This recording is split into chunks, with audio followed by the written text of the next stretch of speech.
I wish so many states in this country didn't force schools to make their students recite the Pledge of Allegiance, back when students could go to school, of course, given our current situation. But anyways, I understand there's a difference between forcing schools to have the Pledge of Allegiance and actually forcing the kid to get up, put their hand over their heart, look at the flag, and recite the pledge. Of course, you can't actually physically make students recite the Pledge of Allegiance, well, legally at least.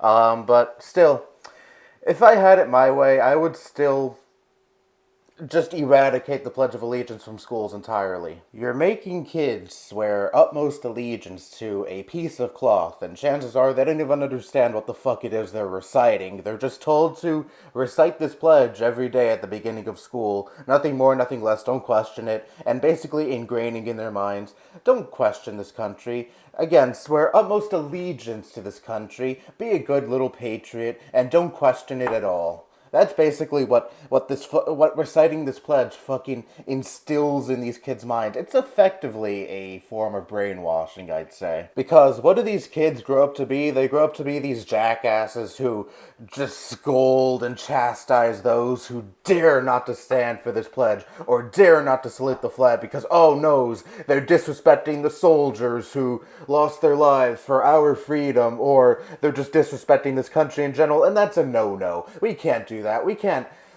buck trends or not do what we're expected to when we have a legitimate reason not to. Like, prime example, back in senior year, every day in second period of my high school, we would recite the pledge, and there was always this one kid in the back of my classroom who never stood up for the pledge, never. And of all rooms, our room had to be the one next to the dean's office, and the dean always walked into our room whenever the pledge was being recited, and he took notice of this kid in the back sitting down during the pledge, and he fucking chastised this kid. He got on this kid's case, which I don't even know if he was allowed to do, by the way, but that's a whole separate issue. And the kid basically said, he was a person of color, by the way, his family has been fucked over by the legal system. His family has been at the brunt of police brutality. I don't know about him himself, but I'm not going to go into more details than that because it's kind of sort of a personal thing, and I don't want to share, his whole personal story on this channel. But basically, his family has been fucked over by systemic oppression because they were people of color. So just put yourselves in this person's shoes for a minute.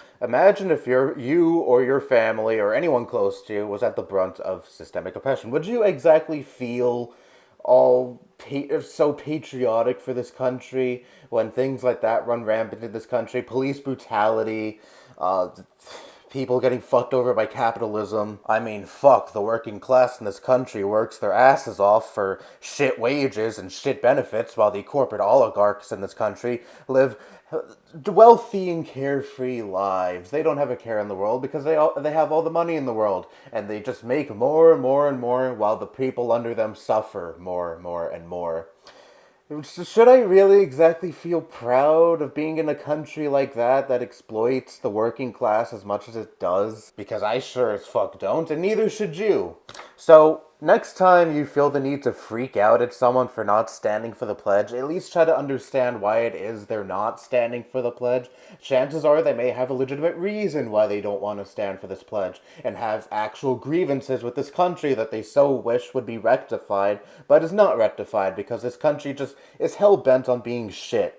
So why exactly, again, should we salute this flag and swear utmost allegiance to this country and the fucking stupid piece of cloth anyway, when all of this is going on in our country? And again, people take notice of these things going on in our country and don't exactly feel that sense of patriotism you may feel, and thus don't feel like saluting the flag and saluting this country and reciting a pledge of fucking allegiance to said flag and country.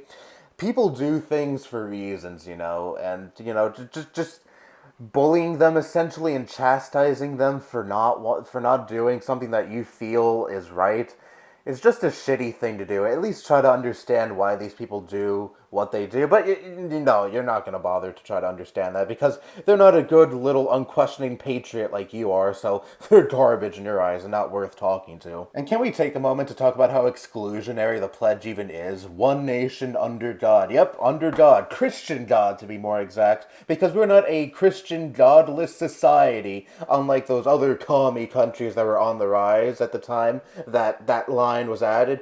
Yeah, fun fact, the Eisenhower administration added the under God bit to make this country seem more godly and make the other countries like the USSR godless in comparison. Fun fact for you all if you didn't know that. In fact, the original pledge was much less exclusionary. It went like this: I pledge allegiance to my flag and the republic for which it stands, one nation, indivisible, with liberty and justice for all. Still pretty stupid.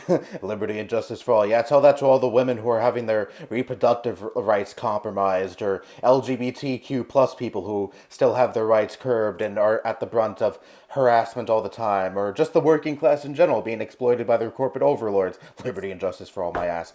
Anyway, bottom line is, I'm perfectly fine with anyone who chooses to not recite this pledge. In fact, I actually respect them because they choose to, you know, go against the grain, not do as they're told, and not do what they're expected to, because they have something they believe in. Because they're sticking by and standing up for said belief, even if it may put them at the brunt of a lot of chastising, and it may cost them some friends, and basically make them an outcast because they choose not to stand and recite this stupid pledge. I have a lot of respect for people who are willing to do that, because it shows that they're not a fucking sheep and do everything that they're told, and they can question things that they are told to do, because they personally feel that it's not right and something that they don't like doing because it goes against their own morals and their own beliefs.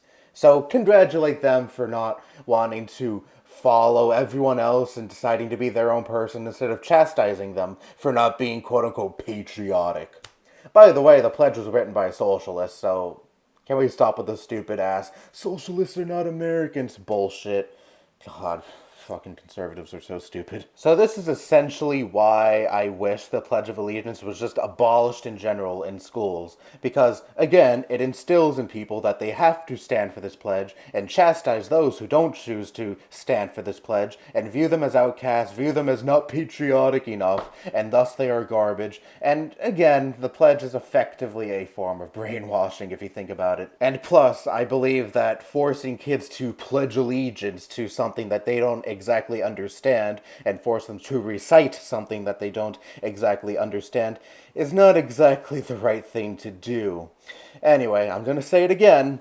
Stay safe, stay sanitized, and please, fucking please, stay as socially distant as much as possible in these very, very, very scary and troubled times. Anyway, that's all I have to say. Bye-bye.